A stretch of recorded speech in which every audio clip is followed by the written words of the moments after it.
Bonjour à tous, ce matin je vais vous montrer comment résoudre des problèmes de longueur.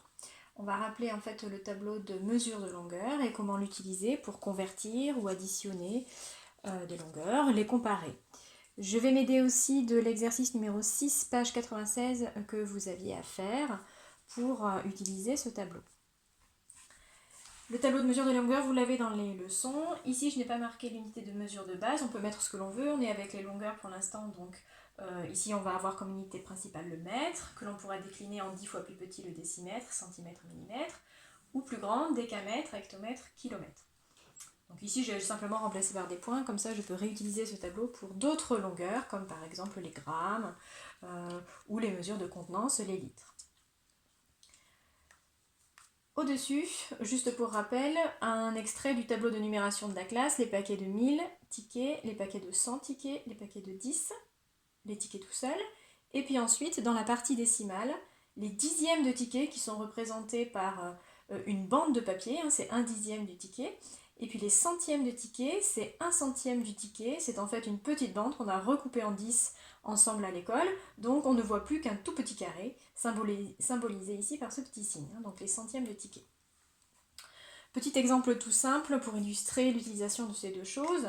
Lorsque j'ai par exemple 1 mètre et que je veux convertir cette unité mètre en décimètre, eh bien mon unité de mesure ne sera plus le mètre. Si je veux maintenant des décimètres, je place mon unité au-dessus des décimètres. Ici, ça va être le chiffre des unités. Donc je vais avoir 0. Et le 1, que j'avais tout à l'heure, va se retrouver dans les dizaines, ce qui va faire 10. D'accord ? Donc on peut dire que on avait tout à l'heure 1 mètre, c'est égal à 10. Je regarde l'unité de mesure que j'ai, ce sont des décimètres, est égal à 10 décimètres. Autre exemple encore, cette fois-ci, si je mets par exemple 3 décamètres, mon problème me demande 3 décamètres, c'est combien par exemple de... allez, je vais faire plus grand pour vous montrer pour vous les CM2.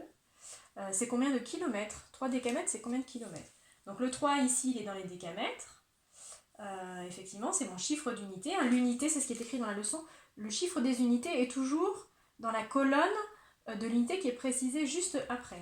Donc le 3 est dans les décamètres. C'est le chiffre des unités. Maintenant, je veux des kilomètres. Donc il faut que mon chiffre des unités soit dans les kilomètres. Hop, hop, hop, hop, hop, hop, hop.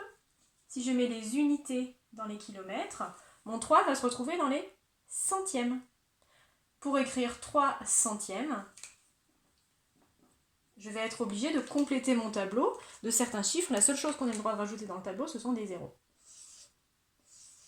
Ici, j'ai la virgule. Le chiffre des unités sera bien dans les kilomètres. Je vais avoir ma virgule. Le 3, ici, va se retrouver dans les centièmes. D'accord ? Donc voici l'utilisation en fait du tableau de longueur. Pour l'exercice numéro 6, on vous demandait qui a parcouru la plus grande distance. Il s'agit donc de comparer des mesures de longueur. Ulysse a fait, lui, 750 mètres. Donc je peux écrire dans mon tableau 750 mètres. Hop. Et Chris, lui, a fait 0,8 km. Je rappelle ce que j'ai dit tout à l'heure.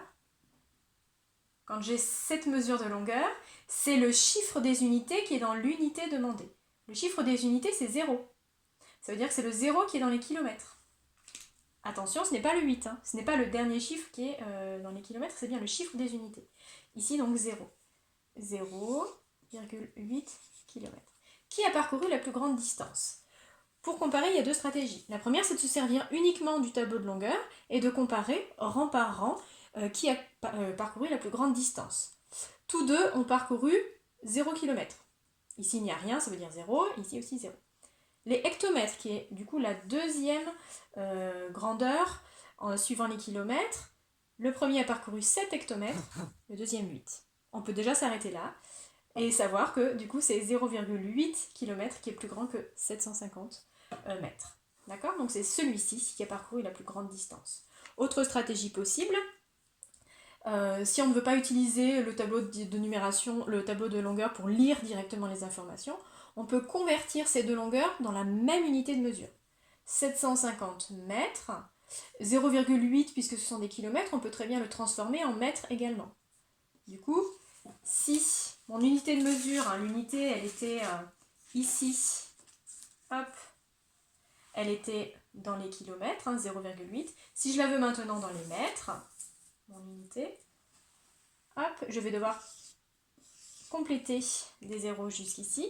Le 8 va se retrouver dans les centaines.